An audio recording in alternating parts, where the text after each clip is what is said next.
Namaste, everyone.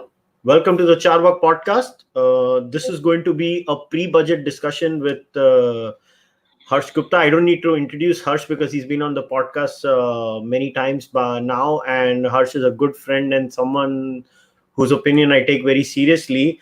So it was a few days ago I told Harsh कि यार अभी budget आ रहा है, लोग बजट के बाद वाली पॉडकास्ट करते हैं, हम बजट के पहले वाली पॉडकास्ट करेंगे. सारी दुनिया बजट के बाद डिस्कस करती है, हम बजट के पहले करेंगे. So Harsh, once again, welcome to the podcast. Thank you, Kushal. Good to be back. All right. So Harsh, let's start like this. Let us set the base first. So you tell me what, according to you, in your perception, is the current state of the economy. I'm talking about the Indian economy. What do you think are the state of affairs? And then we'll go feed off of that. So go for it. See, I think the current state of the economy obviously is not very healthy in terms of growth. We know the latest quarterly growth numbers that are out, right? It's in the 4 point something region. Clearly very disappointing. If somebody would have asked 2 or 3 years ago, what would have been the growth rate in FY20, in 2019, 2020, and you'd say, well, on average, 25%. Everybody would have been quite disappointed. So the economy in terms of the now, the here and now, the short term is obviously not doing very well. Um, but we have to again put it in context. If you put it in context over a longer term, then obviously I don't think the big story has changed, which I've been writing about for some time. It's just that it has the time for it to happen has taken longer than even I expected. Is that basically we're going through a great cleansing in the way business happens in India, in the Indian economy. So there are a lot of the short-term pain and long-term gain kind of stuff which has happened.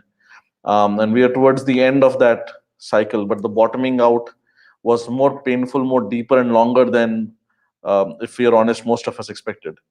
So I don't think the broad narrative changes in terms of the specific numbers. Obviously, it's been more disappointing, but I do think in the very short term, now that this has happened, the economy is on the mend.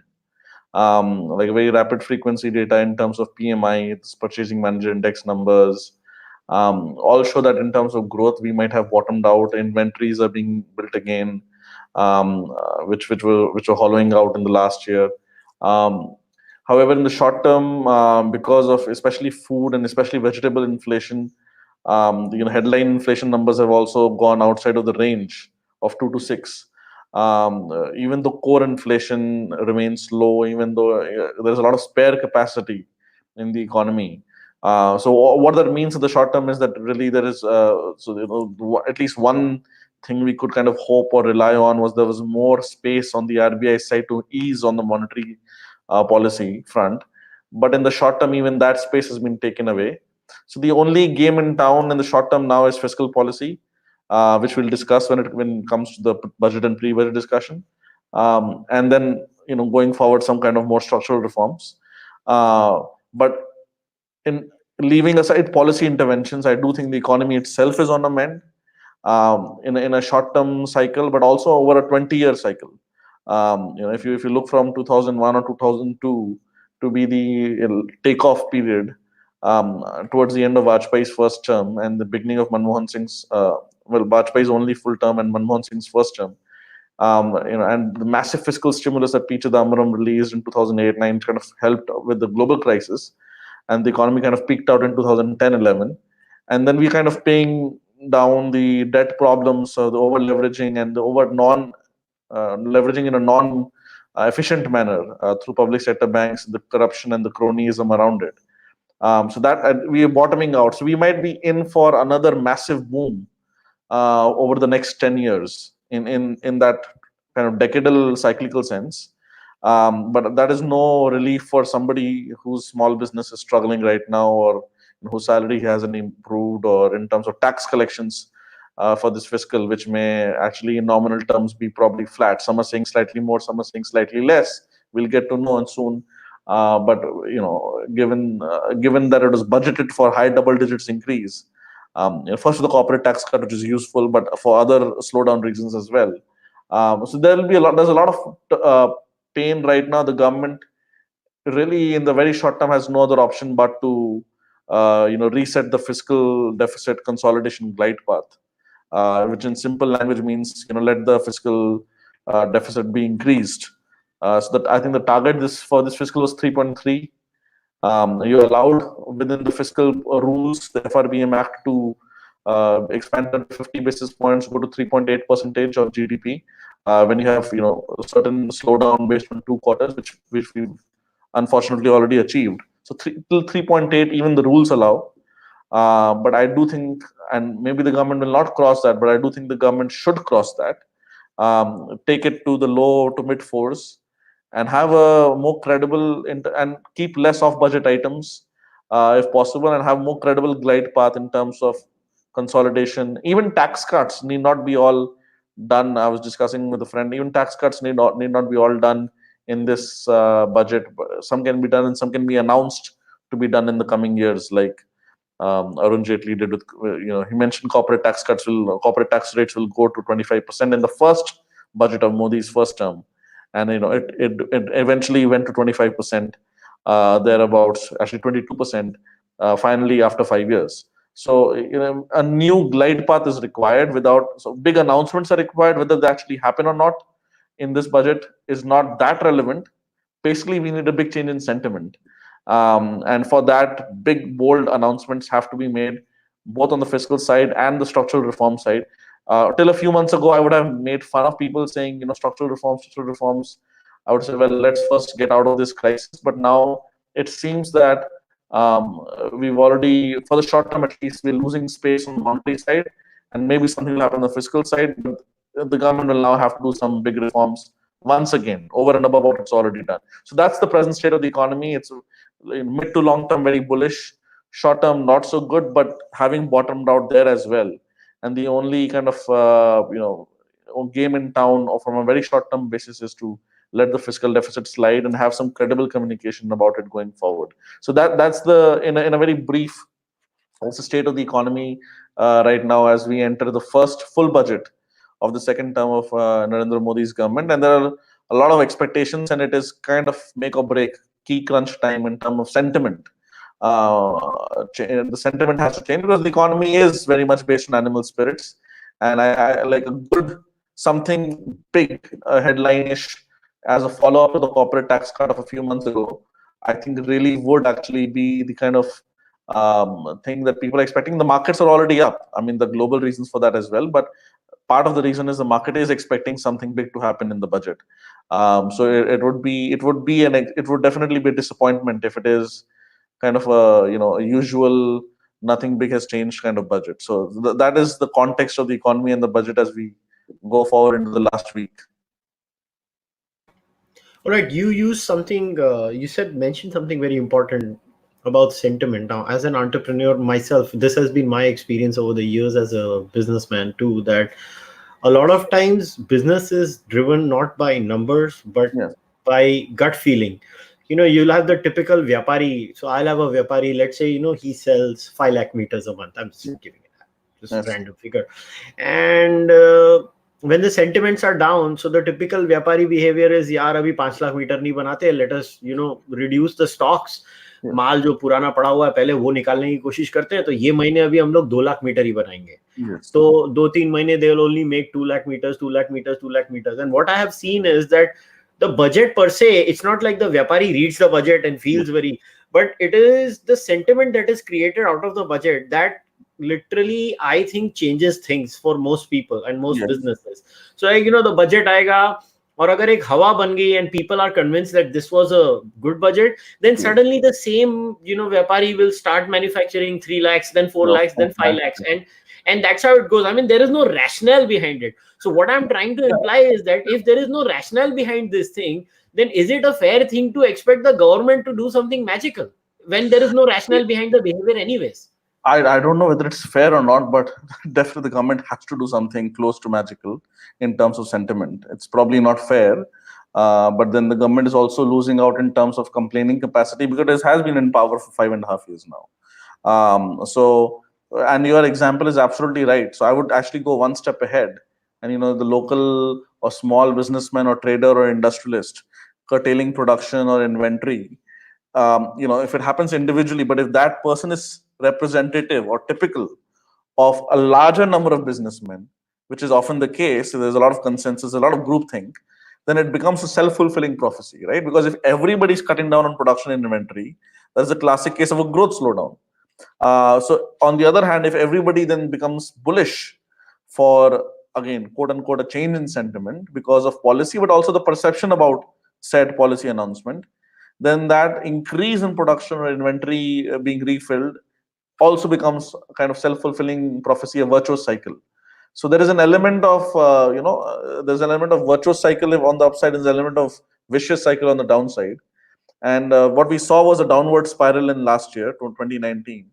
I do think the government has been a bit too fiscally conservative, orthodox, and the RBI under this governor, you cannot complain too much. Towards the end, they were actually vindicated about the inflation numbers, but the RBI more generally, including the last two governors, has definitely been on perhaps on more conservative side, even taking into account the fact that there is a new inflation target. So all that is now in the past, but the government certainly has to reinforce the trend, this uptick that has now happened in the high frequency indicators, starting in December, January, that this does not slow down again.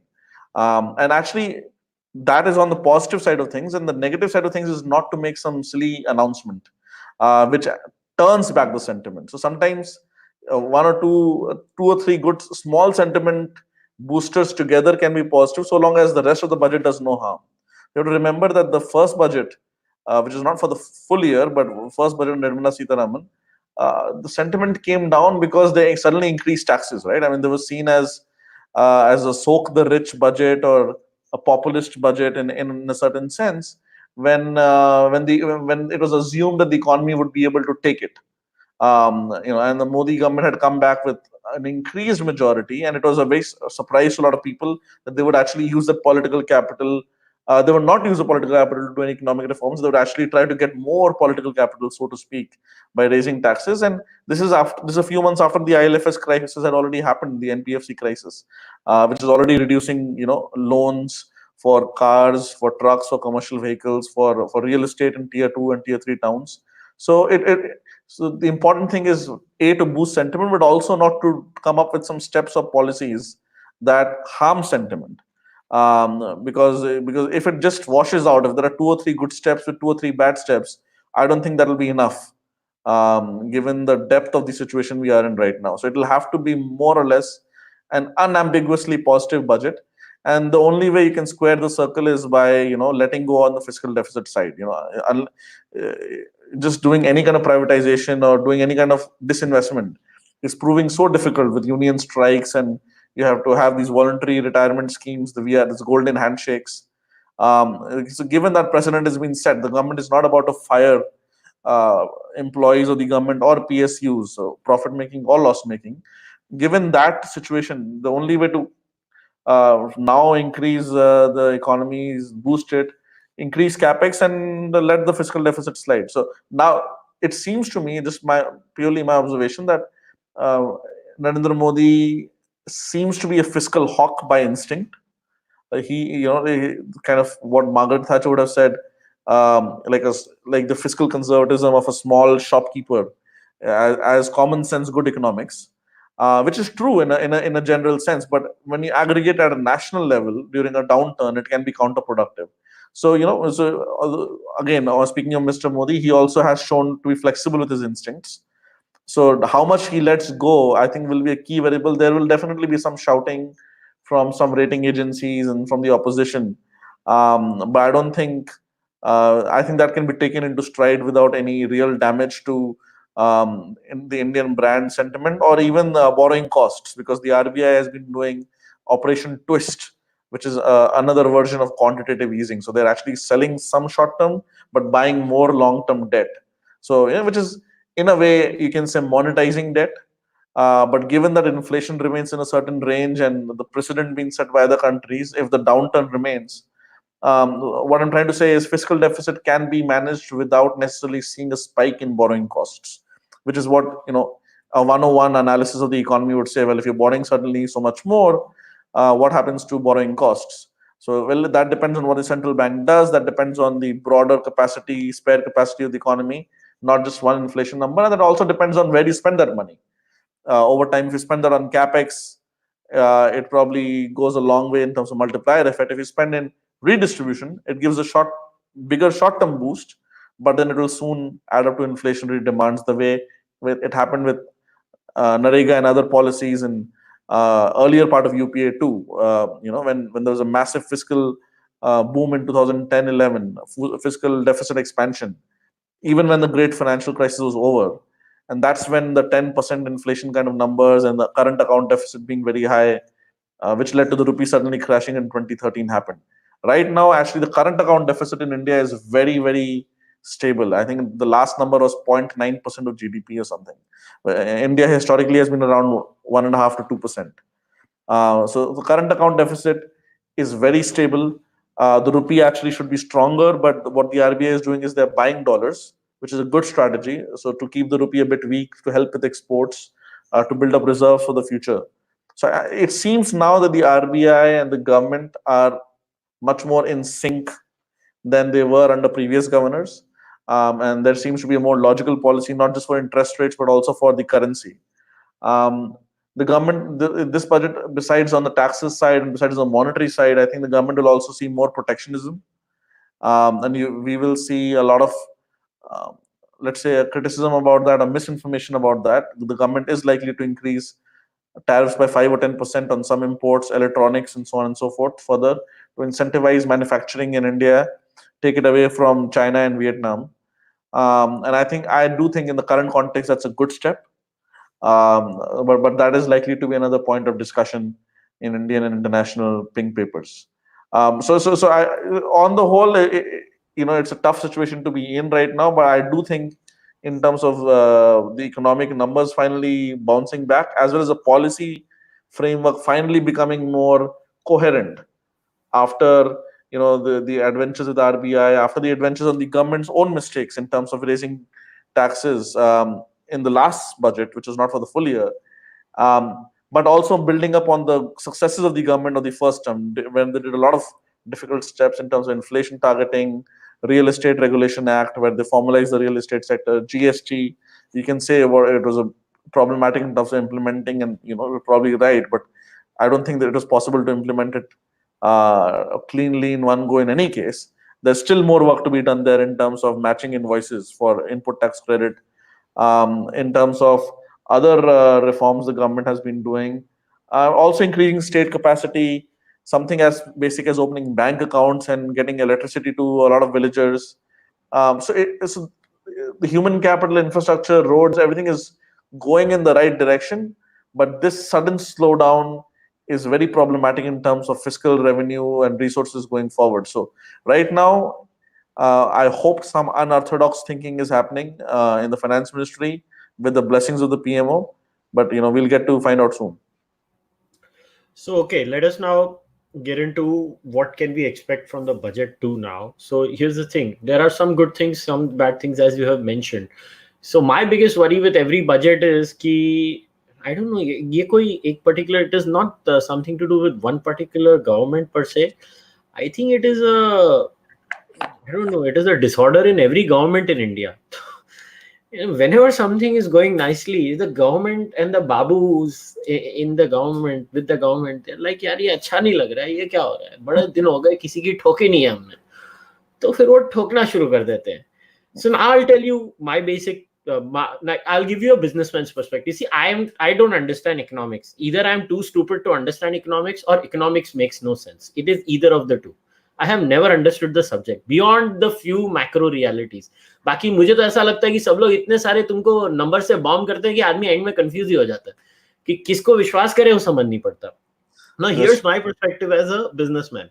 Now GST, I think, I have been a vehement supporter of GST from day one.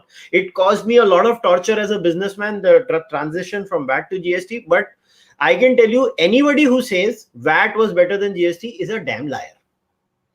I can tell you as a businessman, because it's a simple logic. VAT में कई चीजें आपके set off में include ही नहीं होती थी. Right. So I'll give you an example of textiles. Like services, for example. Yes.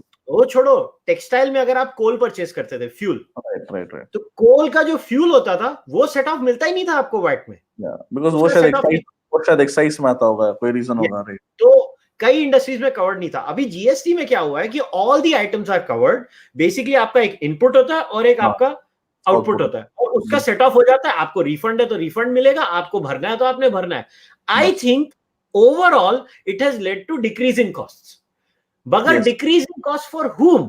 For people who are working in white. Yes, India exactly. is a majorly black economy. Now the resistance to GST, whether you abhi I'm going to get galis from people who will be like, "Are tum pro government?" I'm not pro government. If you get galis, it's just another day, Kushal. Yeah. So the question is not being pro government. The question is, I am stating facts here. So GST was a good thing for people who want to work honestly. But here's my criticism of GST now. My criticism of GST is that, okay, I get it, in India, we function in the old way where, बच्चे को swimming कैसे सिखाना है, उसको पानी में फेंक देते हैं, बोलते हैं हाथ पैर मार तू सीख लेगा स्विमिंग। मतलब हमारे कल्चर में वो बेटा टेस्टिंग या ट्रेनिंग दो, वो है ही नहीं। हमारा कल्चर ही धक्का स्टार्ट वाला है। वो एमएलएम वेस्पा को ऐसे टेढ़ा करते थे, फिर स्टार्ट मारते थे, देखा स्कूटर चालू हो गया। मगर now we are a big economy. We are one of the top 5 players or 6 players in the world in terms of size of our economy. We should behave more maturely. My problem with the whole GST experiment now has been कि almost 2 साल के ऊपर हो गए और अभी भी there is no discussion of reducing the number of tax slabs. If you ask me, do you think in this budget it's likely to happen? Not in this budget because it has to go through GST Council. Yeah, but, I know. But the finance minister is saying, has been saying constantly that we have to reduce the number of slabs. I think what the bureaucrats have said is that we'll basically do it in an upturn. We'll do it when there is more tax buoyancy on the indirect tax side. So now that may be subject to criticism from our side, but in terms of signaling intentions, they've been very clear that they want to reduce the number of slabs. Good, because I am not aware of anything that is happening. मुझे तो कुछ समझ नहीं पड़ता है. So at right least now, in principle, right now the collections have been so disappointing because of the slowdown and because quite frankly there's a lot of fraud happening on the GST side from small businessmen. Something that is not very good for media copy. So basically, right now the system needs to stabilize a bit more, and the economy needs to go back on a high growth track. I think it's very clear. Publicly, it's been said by multiple stakeholders in the government that the number of slabs will reduce for sure. So, I mean, that is definitely on the to-do agenda, and it's very likely to happen in this term. Now, second point, do you think an economy and a country like India, where I think a lot of our costs as businessmen or as citizens actually are due to poor infrastructure, and like you use the word capex, a lot of money needs to go into capex. Now capex, if I was to understand, capex is basically capacity building, and capacity building of the long term, where you in a way save up costs, and that cost saving, like even if you were to build infrastructure across the country in a systematic way, which leads to, let's say, less travel time for a citizen in a city, that leads to some sort of cost saving somewhere down the line. Like I'll give you an example of beautiful technological investment in the form of a FASTag. I am so amazed that the collections, just because of one technological investment, that is also in the category of capex. I believe it's in the form of technology capex. Some places it has the collections have already doubled in some cases. Because of FASTag. So it's quite amazing actually. And there are many further downstream effects of having this technology kind of capex. If you have more toll collections, if you have less ways of evading that toll collection, because they're going to increase the number of FASTag lanes and reduce the number of cash-only lanes, then you can securitize that toll collection and you can sell that infrastructure or road collection for 30 years or 20 years to some domestic or foreign institutional investor, raise that money and build new infrastructure.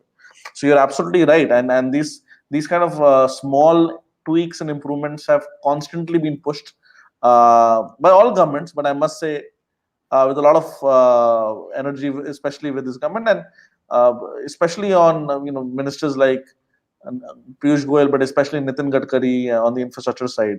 So they've been quite passionate in terms of pushing these ideas. I'll just take one more moment just to understand, because just before we go into more details about where I see the economy, one thing that we've already discussed, I think before, I think you've also discussed with Ashish and other people, but it's just that what is happening in India is that the complete way of doing business is changing, Very and important. and that's so painful. You mentioned from the point of view of an entrepreneur who's already running an existing setup. But let's say somebody who wants to start a new idea. Historically, what happened, and everybody will agree with this, is that you'd go to a public sector loan. You'll have some kind of relationship building with a banker at one of these nationalized banks. There'll be some kind of expectation of wining and dining. You'll $100 million, say $100 million project. Capex is required actually. You'll say it's $125 million over invoicing, etc. You'll show $25 million to come as equity, but actually you'll not put any equity. And that $100 million effectively becomes a cost-free call option, where if you win all of it. There's infinite leverage. If you lose, it becomes an NPA, a non-performing asset, and there was no bankruptcy code in India till recently. Again, this government brought that, and therefore you would just walk away. Now, in a kind of strange, twisted kind of defense of this kind of system, a lot of credit flowed, so stuff was getting built. There's a lot of cronyism, there's a lot of palm greasing from bottom to top, but in a perverted sort of way. While the party lasted, in terms of industrialization as an infrastructure, it actually got built. It's part, amongst other reasons, it's one of the reasons why the UPA growth record is not that bad. I mean, even after adjusting the GDP numbers retrospectively, it's quite good. But once you start saying, no, we actually want some more honest capitalism, then the entire package has to be reformed. You can't like pick and choose. And part of the pain right now is this package being reformed. And so now you need actual equity from your own savings, your own reserves, or from the capital markets, or you need debt from not just banks but potentially NBFCs or the bond markets. And that whole process of going from kind of a German or Japanese system, but much more corrupt in terms of relationships with nationalized banks, to more of an Anglo-American arm's length kind of financing and capitalism model, is very, very painful. Businessmen who've done business like this for the last 20, 30 years, they're suddenly saying, what is this new idea? What are we actually doing? And everybody was on a pause, waiting and holding to see what happens, which further accentuated the slowdown. I mean, I was discussing with somebody to expect somebody like the Ruya Group, the SR Group, to lose their steel operations, to lose their petrochemical refinery operations, was probably unheard of, unthinkable till 5-10 years ago, because they were seen to be politically connected. I mean, I hope I'm not crossing any line by naming any specific group, but they were perceived to be politically connected. Whether that was a reality or not is for others to decide. So this is a completely new way of doing business. The problem with that is, in the short term, it has exacerbated a slowdown.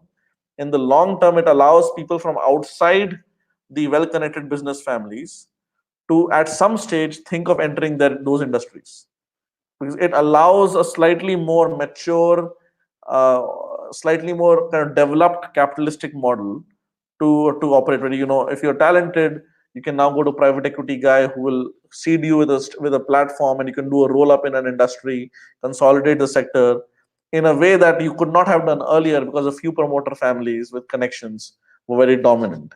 And this is happening in sector after sector after sector, along with the fact that the sectors are formalizing, they're consolidating, they're being more organized, and the fact that these promoters can no longer take out cash from these businesses in large quantities, because you can't buy a lot of stuff easily in India, like big houses or big cars, that easily with just cash in India anymore. You can't send the money to Switzerland or Singapore or somewhere in the Caribbean, because of increasingly we have these information sharing agreements with these countries. So a lot of promoters, the entire way of doing business is now having to respect the bondholder, is having the banks. You can't just do a willful NPA. If you have shareholders, equity minority stockholders, then you have to give some returns to them. You can't just siphon off money off the books. So this is very, very positive from the long term. And as soon as the sentiment and the credit flow starts again, the new platforms will be relatively much cleaner. I'm not saying the corporate governance will be like the US or UK in these 6 years, but the corporate governance overall has certainly improved. And the proof of that is so many. Not so, if UPA 2 was about government scams, so many private sector scams have come out under NDA 1, right? From Gitanjali gems to this and that, and people who were just milking the banking system, taking money. If it worked out great, otherwise they would just run and leave the country. So that entire way of how do you look at business has changed in India, which cannot but be an unambiguous positive over the long term. But in the short term, it really has caused a lot of dislocation.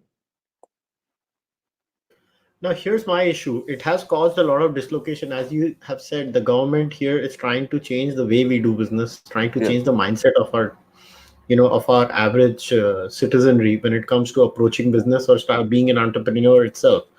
But here's my question. When you want fundamental changes like that, and here's my criticism of the government, and this is where I expect this government to act in this budget itself. Yes. If you expect the citizenry to be more honest, you have to incentivize honesty.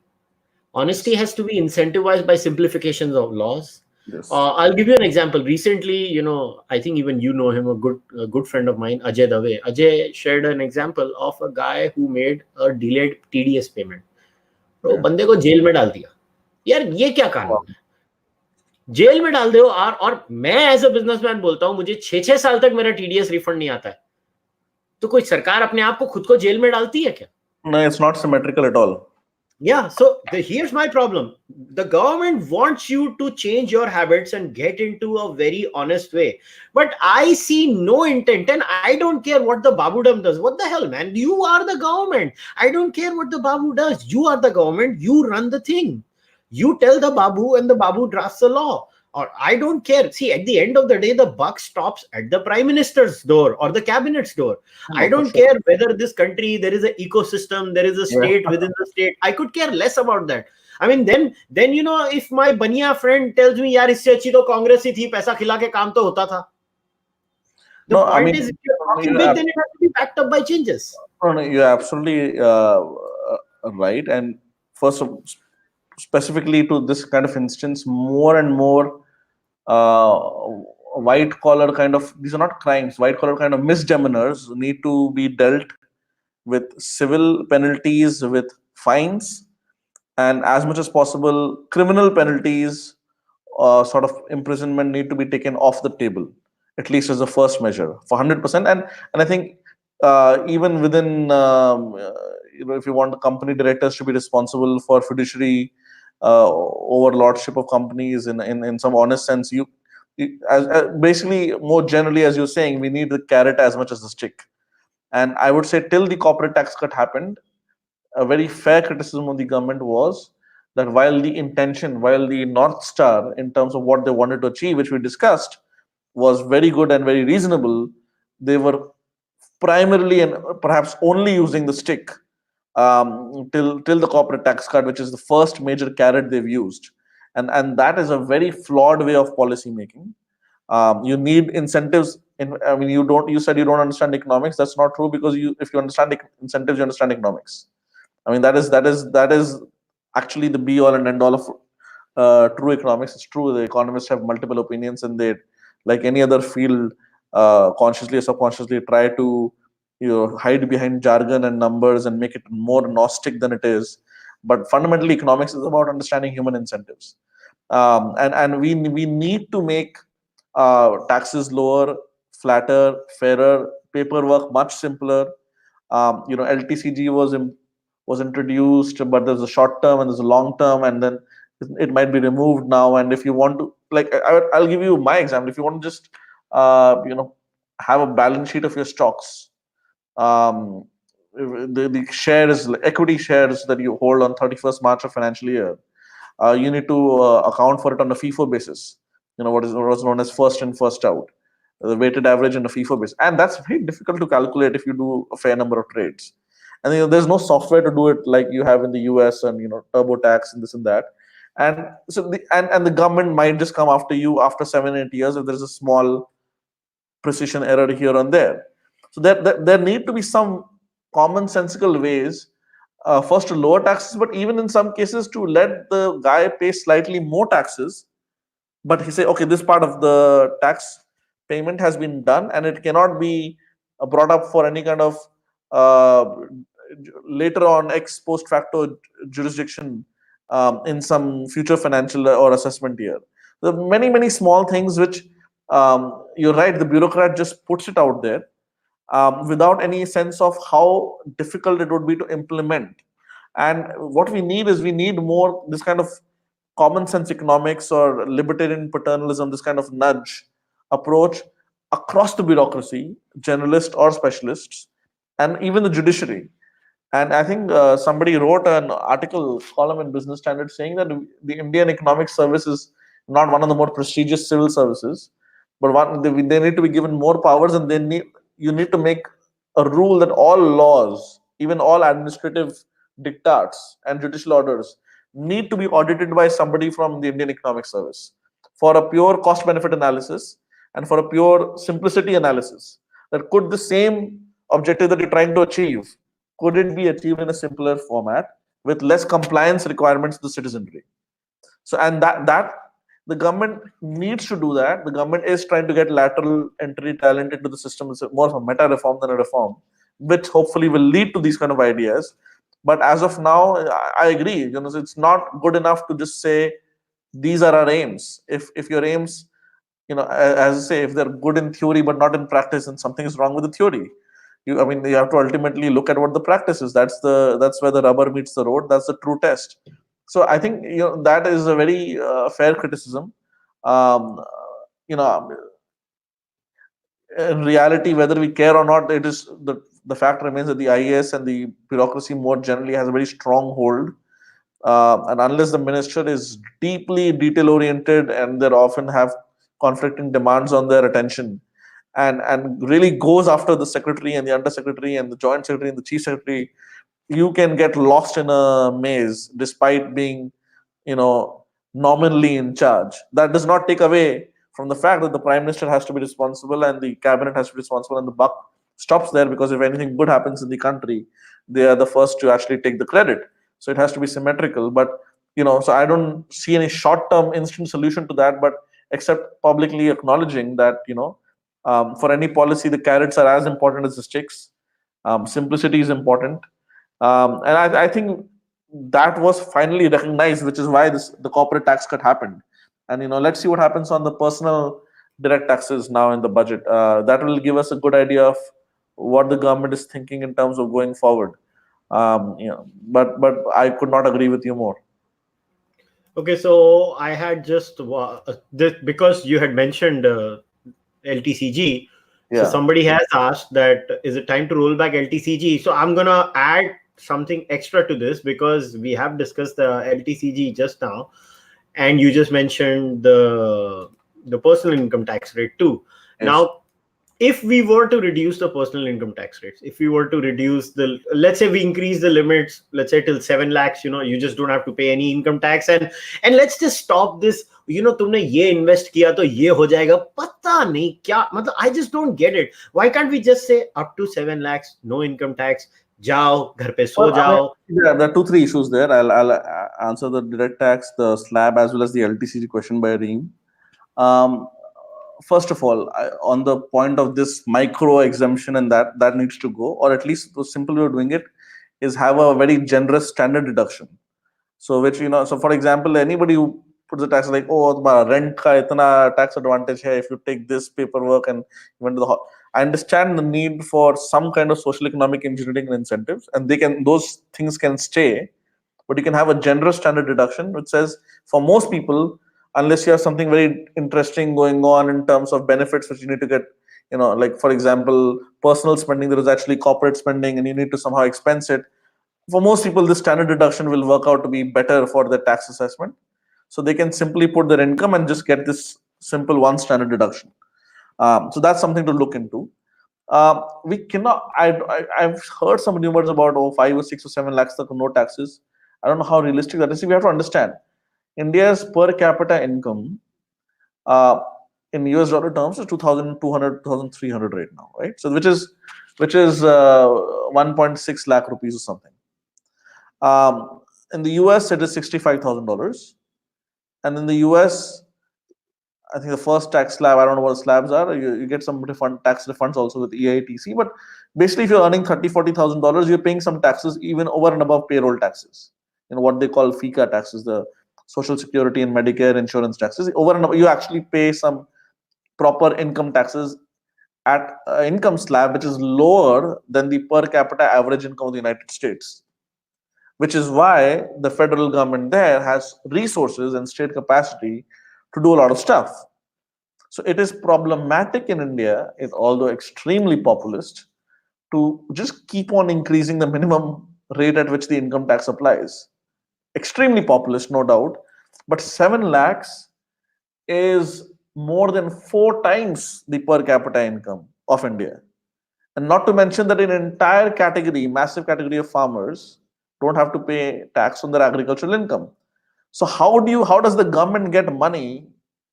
How would the US government get money if they exempt half of the population and for the other half start income tax at $250,000 per for incomes? So it's not realistic. What is they might actually want to do something. It would not be very smart. It might definitely increase short-term sentiment. We need a wider base. We need lower taxes, and we need the tax paperwork to be very simple in terms of compliance. But what I would say is we need more people in the tax base, because just if for no other reason, for the emotional connect of कि मैंने देश को indirect taxes को छोड़ के over and above my GST, over and above any kind of tax I paid, in the multiplex or by buying a small car or whatever it is, I paid some income tax to the country. I'm a stakeholder over and above being a voting citizen. So I don't think that's a very good idea, although a lot of people love the idea. Somebody like Subramanian Swamy says no income tax at all. And should have some banking transaction tax or something. Something quite frankly not workable. So I don't think that's a very good idea. What we need is a much lower. I would actually take the rate at which it applies to 2 to 3 lakhs and have a 10% flat till say 7 lakhs, just 10%. And for most people, they will not really be audited by the government. You have all these big data and analytics, so there's an element of an honor code here, so to speak. So, but a lot of people will come in the tax slabs. They'll be, the government has some history on what you declared your income to be in certain years, and there are ways of finding out if your consumption is completely disparate from what your income sources were. So I don't think that's good. On the LTCG part, it's important to understand the theory here. First of all, over and above showing the balance sheet and problems with LIFO and FIFO, that's separate. One simple way of doing that is just removing the distinction between long-term and short-term capital gains, and just have some capital gains. Then there is some argument, well, why do you have this kind of preferable treatment for equities as opposed to other assets such as bank accounts, FDs, real estate? Although in real estate you don't have to pay capital gains if you reinvest that property, etc., etc. Or even ignoring all of that, what we want in equity markets is ideally we want more and more money to come to the equity markets, so that more and more IPOs happen, and so there is more equity capital raised in the capital markets as opposed to going to the banking system. Having said that, once the primary issue happens, there is secondary trading on the market, and then the stock going up and down matters slightly less unless they want to do another rights issue. So then it is better, not for me as an investor or a trader or a speculator, to be fair, it's not good for me actually, but it's better for the economy if dividends are tax incentivized compared to capital gains. So what I mean by that is, if a company is making profit, if you have a tax system in which they are incentivized to actually share more of the profit in this year itself as a cash dividend, as opposed to letting the stock price appreciate and then maybe doing a buyback or sorts, or the guy or the retail minority investors themselves selling it off. What the benefit of that is, it makes the stock price more stable. Because if you expect some cash dividend of every year, it's not a complete tukka, it's not complete speculation. If you expect 5 rupees of dividend, then the stock price will not go very, very far away from its intrinsic value. So it's a technical, economic, financial thing. But so I want lower taxes on stock markets in general, but if possible on the dividend side and not necessarily on the capital gain side. The capital gain side, I'm more concerned about the compliance costs than the tax itself. So on the dividend side, I think there's already a lot of talk about the dividend distribution tax, which including all these surcharges and cesses comes to be around 20%. So the dividend distribution tax in India is, unless you get more than 10 lakh rupees of dividends in your hand, you don't pay dividend. There's some exceptions for mutual funds. The company who pays out dividends, they pay this additional 20%. They take the cost over and above the tax they've paid on corporate profit. So there's this double, triple taxation that happens, which is very, very needs to be avoided. On the capital gain side, one simple way of doing it is a place like Canada, for example. What they do is they say capital gains will just be added to your income that year, but any capital gains will be counted as half the income. So, for example, you make $100,000 of salary income, and you make $50,000 in capital income. A place like Canada will count your income as $125,000 and just tax you as normal income. What they do is they just take out the complication and they say, instead of going to this slab and that slab, but they also recognize that capital formation needs to be incentivized, so it is counted as half of your income compared to your salary or other kind of wage income. So there are many ways to skin the cat here, but broadly we need low, stable, predictable taxes. Compliance should really not be an issue, hopefully for the average retail investor. But to the extent we want to be generous, I personally think we should be generous on the dividend side of things than the capital gain side of things. Okay, now let us, try and wrap things up. I just have one more question, which I wanted to close things with. Before that, I'm just going to acknowledge the super chat. Thanks a lot, Guru Chetan, for the super chat. Appreciate the kind words. So here's my thing. This is my analysis of India's problem. India is a society where there is a trust deficit. There is a trust deficit when it comes to the state and the bureaucracy, which is a part of the state, trusting the average businessman or the citizenry. And this trust deficit is also on the opposite side, where the citizenry has also got no trust of the state, where nobody wants to pay any taxes because they feel it's a paisa kha jayenge, they're going to eat my money up and I'm not going to do this. So, and budgets are, what, in my view, and this is my philosophical view, it is not an economic view, but I think philosophically budgets are statements made by the government where they can indicate to the citizenry where, listen guys, this is our document, we trust you. So what do you think that the government through this budget and the succeeding budgets in the future can do to merge this or fix this trust deficit between both sides? So I think the issue you've raised is actually probably the single most important issue, even compared to whatever we've discussed so far. Capitalism basically runs on trust, or rather trust but verify. So the idea is the default in a well-governed state is that the government will trust its citizens. It does random sample checks. In the case where in one of the checks, the citizen turns out to be deeply fraudulent, then the fines are such and they're so steep that the citizen is actually incentivized to remain honest for most of the time. Now, one key component in implementing such a vision is actually having a judiciary that works. The issue with India is a lot of issues on the judiciary side per se in terms of capacity.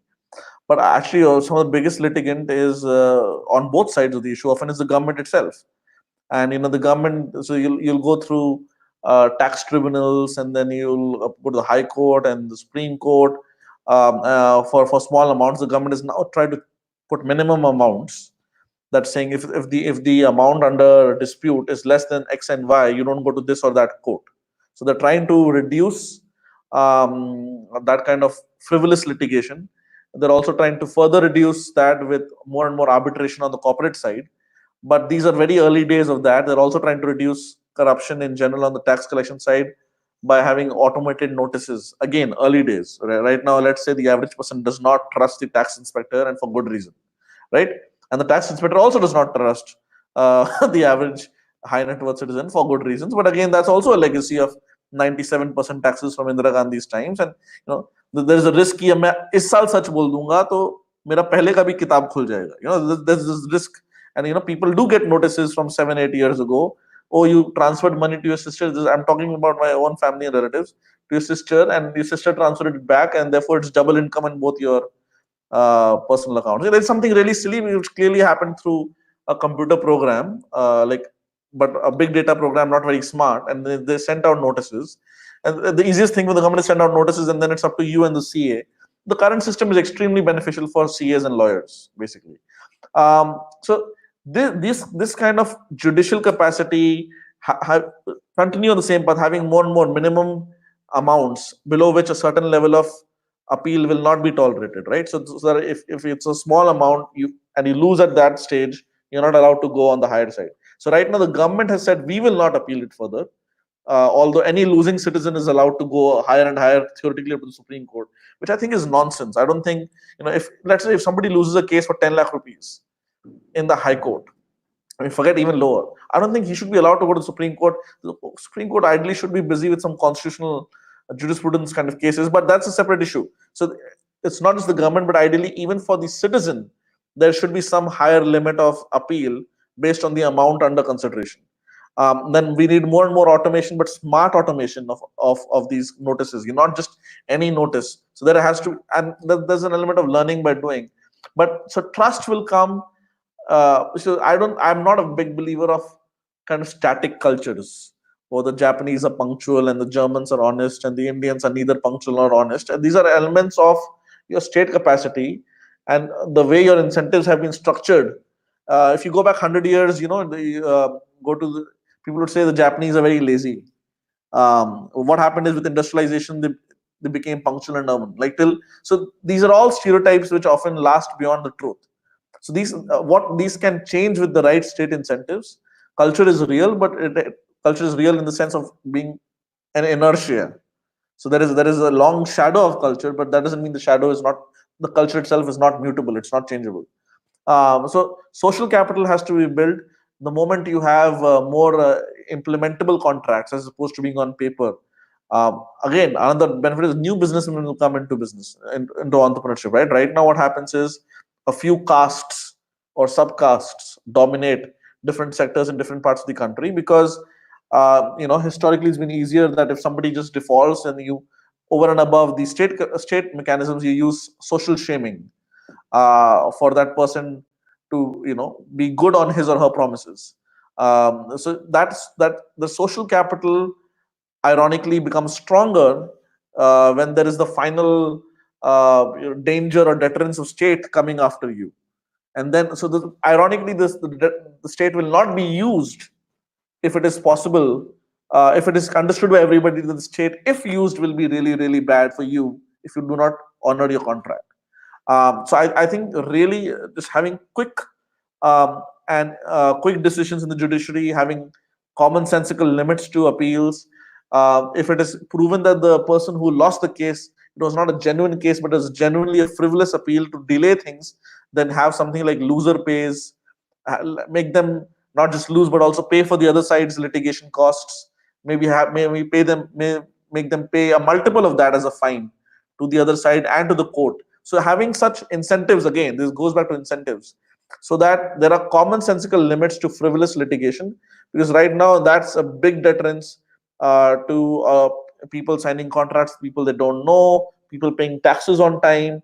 I think really, a lot of people are still stuck with land, labor reforms. I'm not saying labor reforms are not important, but economic reforms in the broader narrative needs to be understood to be including administrative reforms, which we've discussed. Bureaucracy and judiciary are key parts of that, because ultimately the average citizen or the average businessman is interfacing not with an abstract state, but with somebody like somebody at the office for fire permits or for construction permits or for the judiciary or the lower judiciary.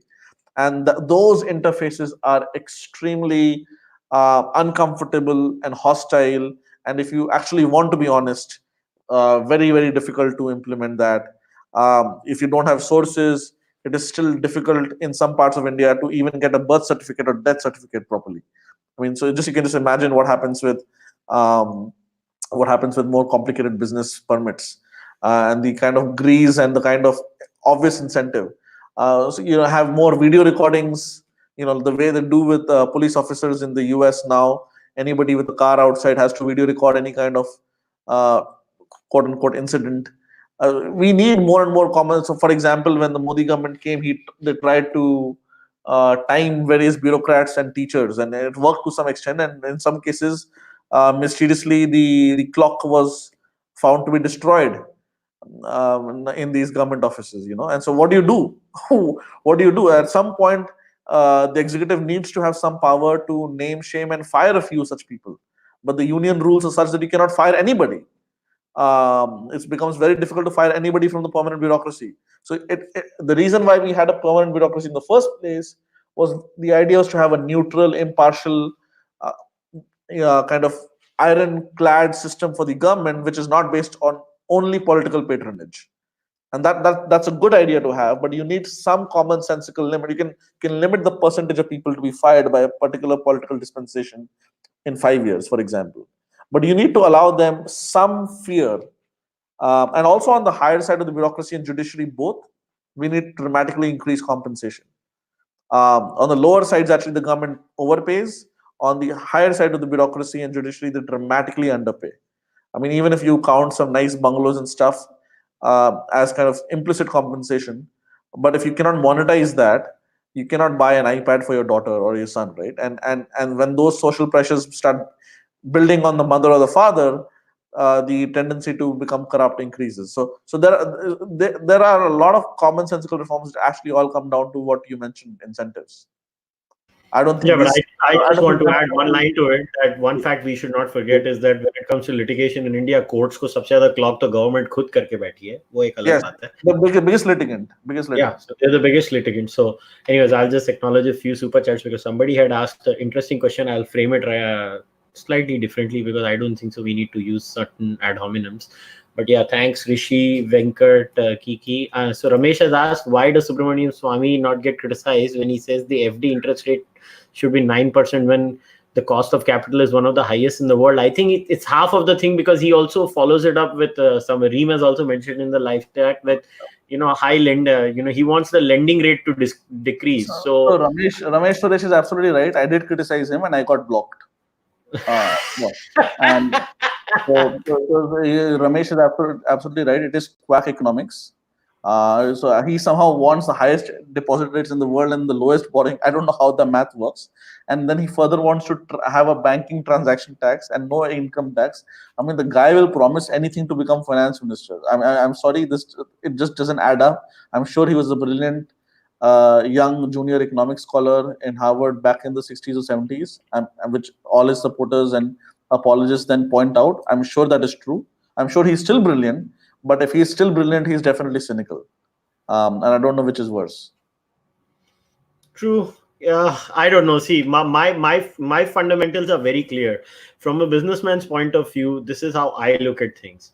The biggest problem a business gets affected by is complication. So I'm going to Yes. give you a small story about where something like pollution. I think people don't realize that global warming is a reality, and India as a society has to tackle that. Pollution norms are going to be hardened, and people don't realize. I'll give you an example of pollution norms. When Western countries keep criticizing India and China don't do anything, I totally disagree with that. So I'll give you an example of air pollution norms in Maharashtra.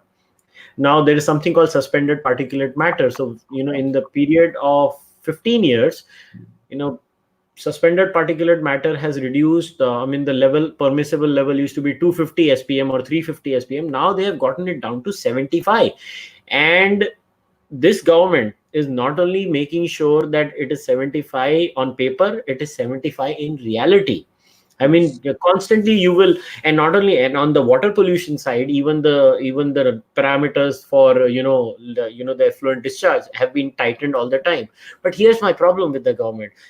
I think the new generation of entrepreneurs, at least in my experience in textiles, are really environmentally conscious. They're trying to do the right thing. They want to do the right thing because they want their kids to have a good country too at the end Right. of the day. But here's the problem. While you expect a businessman to treat the water as good as it is treated in a common effluent treatment plant, Yes. At the same time, you charge them 20 rupees a meter cube from the common effluent treatment plant too. How can that be fair? If you expect the industry to set up a tertiary plant, a primary, secondary, tertiary plant, then what the hell is the CETP doing? That is a good question to ask, but nobody does that. And this Right. is where the increased costs of business, and this is where the trust deficit comes. And that's my whole point. My problem is that even I want to, I don't want to harm the environment. Nobody wants to harm the environment. Nobody wants to do these things. The problem, it all comes down to the trust deficit, where nobody likes the government, nobody trusts the government. And the only way which has come to be the reality of our society, in my view, is like, yaar, paisa khila ke kaam karo, ye sab sale chhod. Yeah, I think exactly that kind of cynical attitude, very understandable, but it becomes a self-fulfilling reality, right? A prophecy. Um, a broader point that you mentioned very quickly there, that you already are charging me for this effluent treatment, and then you want me to do that as well. And I think that's a broader problem in the way that in a way it's actually been improved with GST. GST is improved indirect tax transparency, but on the direct side, for various reasons of the Finance Commission and federalism, the government has really gone and through these cesses and surcharges, and not actually gone for transparent direct income tax and corporate income tax, right? So if it's not enough, then the government should have the political transparency and courage to raise the tax squarely and fairly. On the corporate side, anyways, goes more to the center. On the now with the new finance commission, I'm hearing that there'll be a larger percentage allocated to the center, um, uh, ostensibly in the name of defense spending, which is fine. And there is a shortfall as well right now. The states anyway have lowered fiscal deficit, have higher fiscal deficit constraints. But then going forward, the government really should avoid this kind of quick fixes of like education cess bhi laga diya, wo cess bhi laga diya, because if you the ideal way to have a cess is then you should have a separate escrow account for that cess. If you are if you're charging me something in the name of something ostensibly good and then putting it into the general treasury, then you basically it's just a general new tax. Yeah. And if it's just a general new tax, and then you are anyways regulated and mandated to do it on your own, the example you gave of pollution, then obviously it comes across as deeply unfair, right? It's a common sense, it comes across deeply. But more importantly, you're right, state capacity for pollution is pollution enforcement is increasing.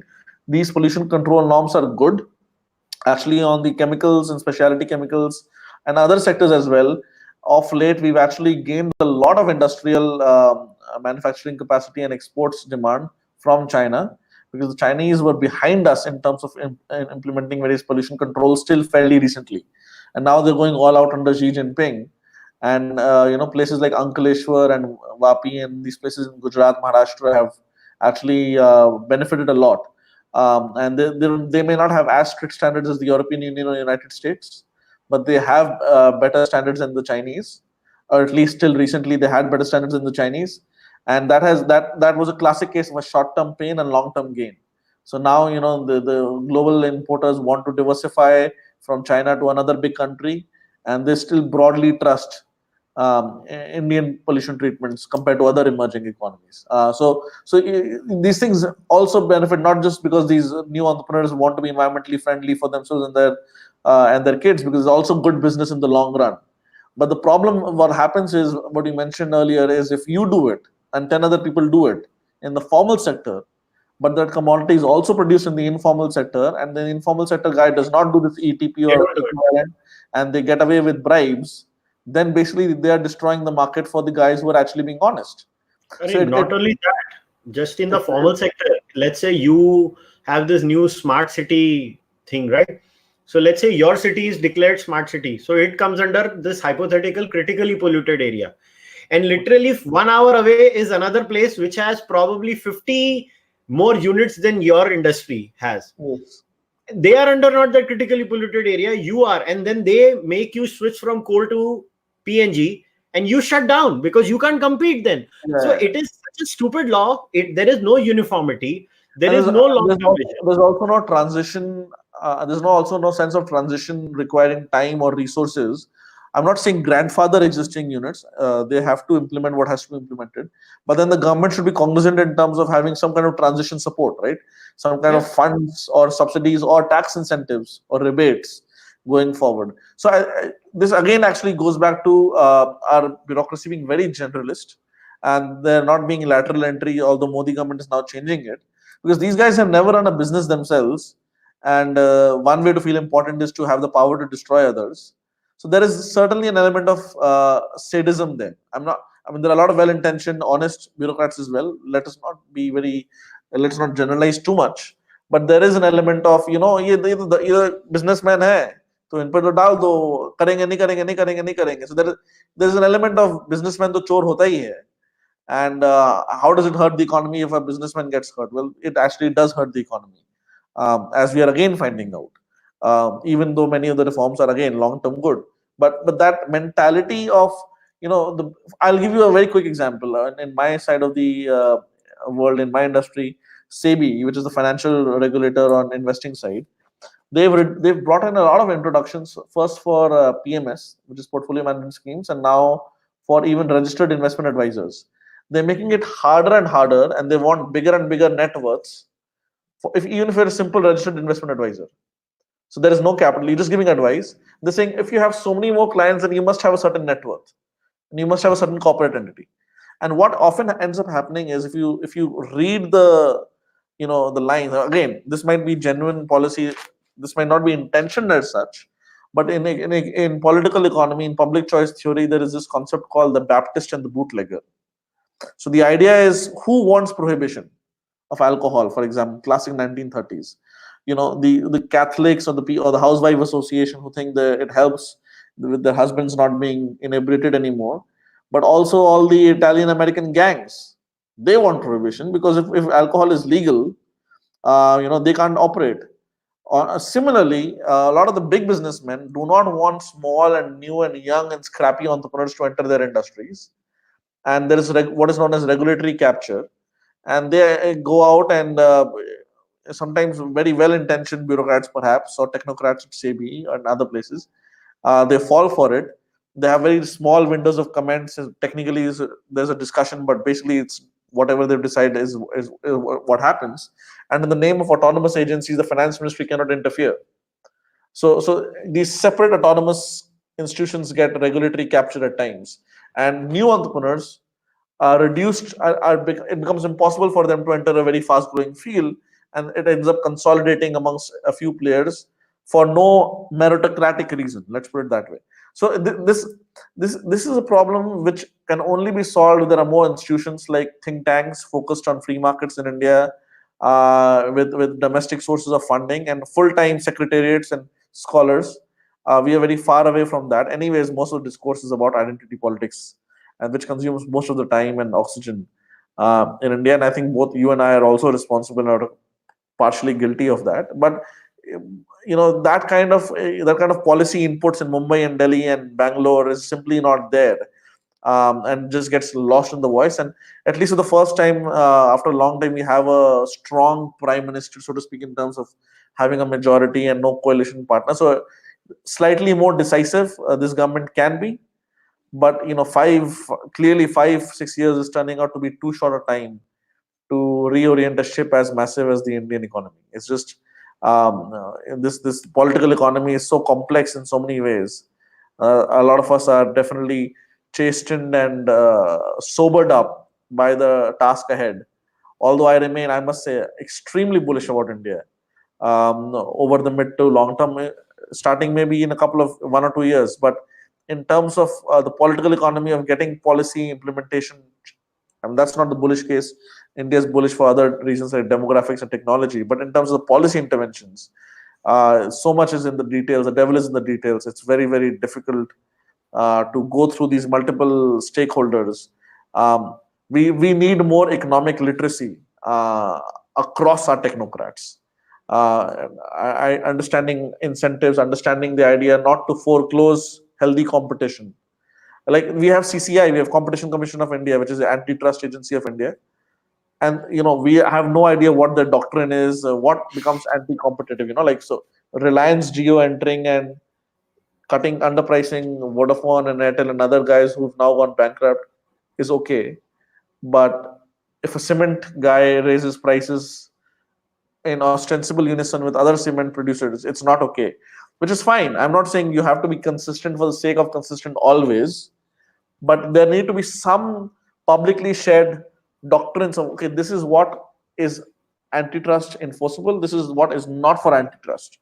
And so we need our academia needs to be, the University of Chicago heralded law and economics as an interdisciplinary field in the US.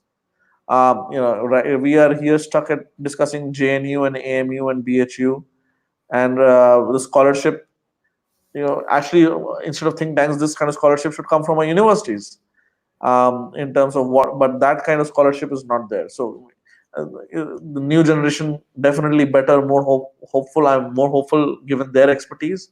But right now the institutions are woefully understaffed with real, genuine global expertise. So it's a real question of state capacity across institutions: CCI, SEBI, RBI, Ministry of Finance.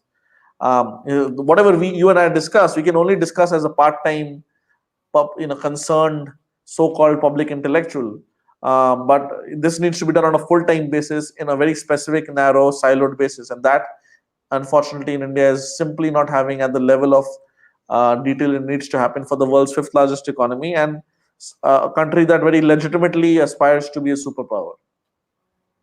True, I couldn't agree more with you. And as far as the public discourse in India is concerned, I think whether it was yesterday or day before yesterday, they were discussing poha and halwa on Times Now. So what can I say? So look, all people like you and I can do is, and this is how I would like to close this discussion now, is that we can only talk about it, and we can only talk about it in a consistent basis, without outraging, without selling this, we are in a war, mar gaye, everybody is in a war. घर पे तो AC में बैठे हो, पता नहीं कौन सी war है यार, अच्छी वॉर है ये, मैं भी ऐसी वॉर रोज लड़ूं एसी में बैठने वाली. Even if it is some kind of civilizational war, it's a marathon, it's not a sprint, right? Yeah, it's not. I mean, and we need to get real. I mean, there, and I love this. Luckily, being a philosophy student, so I understand fallacies. So like you go through your social media timeline, it is a daily display of the strawman fallacy from top to bottom. It's like, तूने देखा ये हुआ इसीलिए हम war में. मैंने बोला भाई ये on all sides. Yeah, on all sides. I'm like, I mean, strawman कभी पढ़ी नहीं है.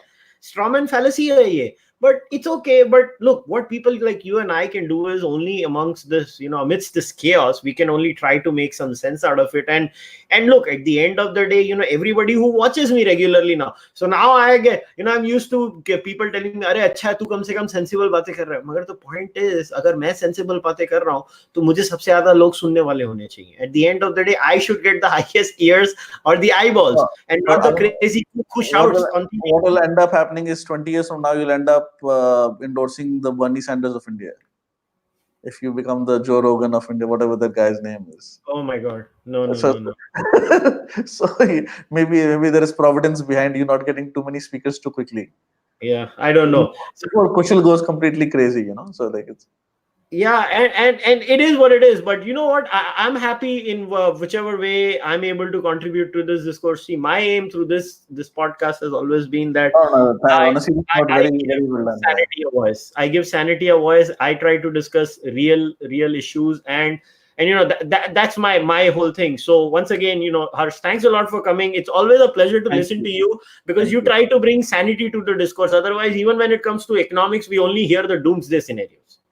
No. Thank you so much for having me. It was a lot of fun talking to you, and thank you to everybody who was listening in and will listen in the future. Thank you. All right, guys. So once again, I request you all to subscribe to the podcast, share the videos. If you like sane discourse, if you like good, decent discourse, share it with others. Tell them to share it with their friends. Listen to it, react to it. And if you like to, join me on Patreon, you can see the link on the screen. It's patreon.com/Cārvāka. On the Patreon, I don't do this. I just discuss books. So right now, as you know, I'm discussing the Aryan invasion theory, the pro and the anti side. We've covered 2 books. We have 4 more books lined up. So we're going to start our 3rd book from the next Sunday. That is the first week of February. And it's going to be Genetics and the Aryan Debate by Shrikant Talagiri. So on that note, I would like to say thank you, namaskar, good night, take care, see you next time.